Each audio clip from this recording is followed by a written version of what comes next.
Hello and welcome back to Bits and Bobs. Today's video is the life and legacy of King James I, the monarch of the month for October, as chosen and voted by you. The story begins with James's parents. Here we can see his father, Lord Darnley, who is married to the mother of James I here, Queen Mary, otherwise known as Mary, Queen of Scots. He was the only son to this couple and was born on the 19th of June in 1566. Here he is as a young child, and I'll now speak a little about his childhood growing up in Scotland, in Stirling Castle, where he was born and raised. Very sadly for the young prince, his father, Lord Darnley, was assassinated in 1567 when he was only 1 year old, so a very traumatic event to begin his life. And although his mother died in 1587, it was the last time James saw her, the same year as his father's death. She went to England but was locked up for 19 years before her death, so he effectively lost both his parents at only 1 year old. He was then still brought up and raised in Stirling Castle, a lovely castle up in Scotland, and he's brought up by Annabella, Countess of Mar, who would then become a lifelong friend to James. Now, of course, during this time, as his father had died, he was the King of Scotland since the age of only 1 year old, and he ascended to the throne of Scotland on the 24th of July in 1567. As I say, aged only 1, so of course the country was run on his behalf. This was of course dangerous, as many people were trying to fight for power of who would advise and reign on behalf of the young king. Even from a young age, the king firmly believed in the divine right of kings, and he looked forward to ruling for himself, as being king was something he firmly believed he was born to do. And then, aged only 12 in 1578, James VI of Scotland takes full power as king on the Scottish throne, and rules for many years to come. In 1587, his mother, Queen Mary of Scots, was finally beheaded after her long 19-year imprisonment by Queen Elizabeth I. This, of course, very much upset and angered James VI and increased tensions between the Scottish and English monarchies and rulers at the time, but nothing major ever happened because of this. Then, a few years later, in 1589, James married the only wife he ever had, Anne of Denmark. They were married for a very long time, until a few years before his death, when she passed away in 1619. They had 7 children, those children being Henry Frederick, Prince of Wales, from 1594 to 1612, and was the heir apparent for many years, Queen Elizabeth of Bohemia, from 1596 to 1662, so a long life for Queen Elizabeth of Bohemia. Third born was Margaret Stuart, who lived to only the age of 2, 1598 to 1600. Fourth born in the year of 1600 was Prince Charles, and who would of course become the future King Charles I. James would outlive his eldest son, but would not outlive Prince Charles, who would then become King Charles. The fifth-born child was Robert Stuart, Duke of Kintyre and Lawn, who very sadly only lived a few months in the year of 1602 and died very young. Mary Stuart also died young, only 2 years old once again, from 1605 to 1607, and only living 1 day in 1606 was Sophia Stuart, who lived less than 24 hours, so a very short lifespan for many of their children.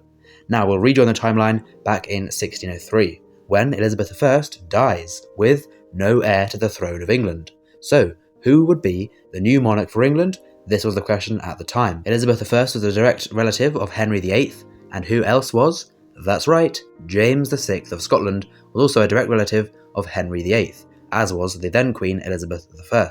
And so, James VI of Scotland became James I of England on the 24th of March in 1603, joining the two monarchies of England and Scotland under one king, King James I. His coronation was the year after, and he was officially crowned at Westminster Abbey as the King of England and Scotland, and as England by an extent Wales as well, so the King of 3 kingdoms, England, Scotland and Wales, as at the time Wales was basically part of England.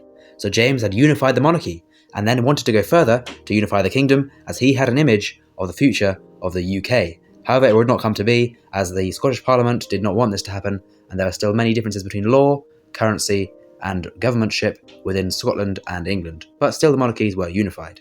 Now, very shortly after his reign began, the gunpowder plot was begun by Robert Catesby, and of course famously Guy Fawkes as well. However, their plans were stopped, and they did not succeed in blowing up the Houses of Parliament, where James I would be that day, as they did not want him to be king. They were of course captured and punished very severely for their crimes, and that is why we still have Bonfire Night every night on the 5th of November, remember. And that has been going on now for 418 years, since the first Londoners celebrated James I surviving, all the way back in 1605.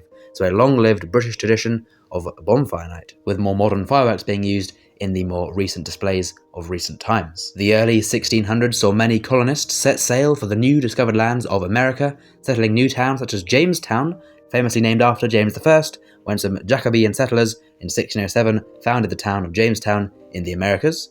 In 1609, Shakespeare completes the sonnets, very famous literature, and arguably more famous, in 1611, the King James Bible is first published, the version of the Bible still followed and read by Christians today.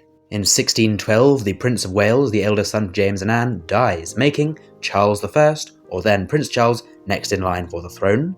In 1613, the Globe Theatre is severely burned in London during a show of Henry VIII.